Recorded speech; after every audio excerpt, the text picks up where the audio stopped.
শ্রী ভগবান বললেন, যাদের জন্য শোক করার কোনো কারণ নেই তুমি তাদের জন্য শোক করছো, আবার কথা বলছো পণ্ডিতের মতো।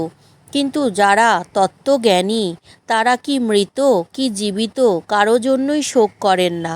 আমি যে পূর্বে কখনো ছিলাম না বা তুমি ছিলে না বা এই রাজন্যবর্গ ছিলেন না এমন নয়, পরেও যে আমরা সকলে থাকব না তাও নয়। জীবের এই দেহেই যেমন বাল্য যৌবন বার্ধক্য দেখা দেয়, তেমনি দেহান্তর প্রাপ্তি ও মৃত্যু ঘটে। জ্ঞানী ব্যক্তি তাতে মোহগ্রস্ত হন না। হে কন্তেয়, ইন্দ্রিয়ের সঙ্গে রূপরস প্রভৃতি বিষয়ে সংযোগের ফলেই শীতোষ্ণ সুখ দুঃখ প্রভৃতি অনুভূতির সৃষ্টি করে। সেগুলি উৎপত্তি আছে, বিনাশ আছে, সুতরাং সেগুলি অনিত্য। হে ভারত, তা সহ্য করো। হে পরম শ্রেষ্ঠ, যে জ্ঞানী ব্যক্তি সুখ ও দুঃখকে সমানভাবে গ্রহণ করেন তাকে শীত গ্রীষ্মাদি ব্যথা দিতে পারে না। তিনি অমৃত লাভে সমর্থ হন। অসৎ বস্তুর সত্তা নাই, আবার সৎ বস্তুর বিনাশ নাই। তত্ত্বদর্শীগণ এই সৎ শত উভয়েরই চরম বা প্রকৃতি স্বরূপ উপলব্ধি করেছেন। যিনি এই সমস্ত জগৎ ব্যপ্ত করে আছেন তাকে অবিনশ্বর বলে যেন। কেউই এই অব্যয়স্বরূপের বিনাশ করতে পারে না।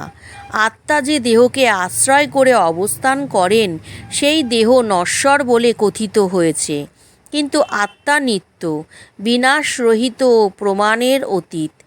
অতএব হে অর্জুন, যুদ্ধ করো।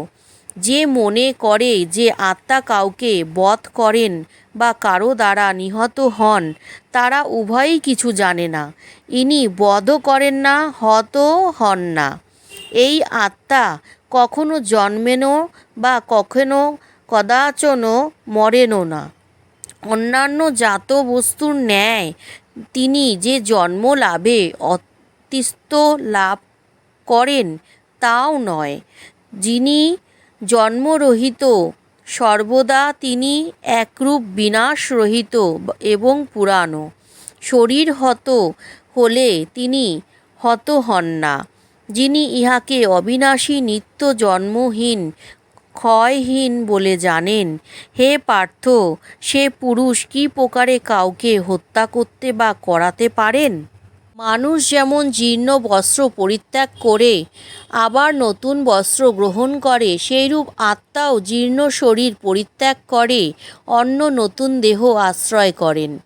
শস্ত্র একে ছেদন করতে পারে না, অগ্নি একে দগ্ধ করতে পারে না, জল একে সিদ্ধ করতে পারে না এবং বায়ু একে শুষ্ক করতে পারে না।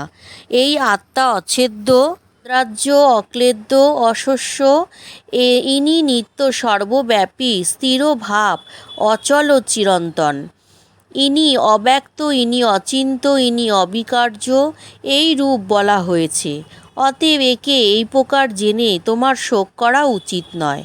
আর তুমি যদি মনে করো যে আত্মা নিত্যই জন্মে এবং নিত্যই বিনষ্ট হয়, তথাপি হে মহাবাহ, তোমার শোক করা উচিত নয়।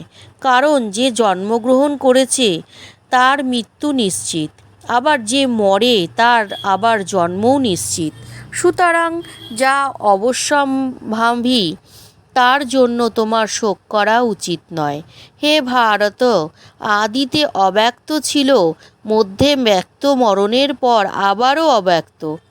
কাজেই ইহাতে শোক করার কি আছে?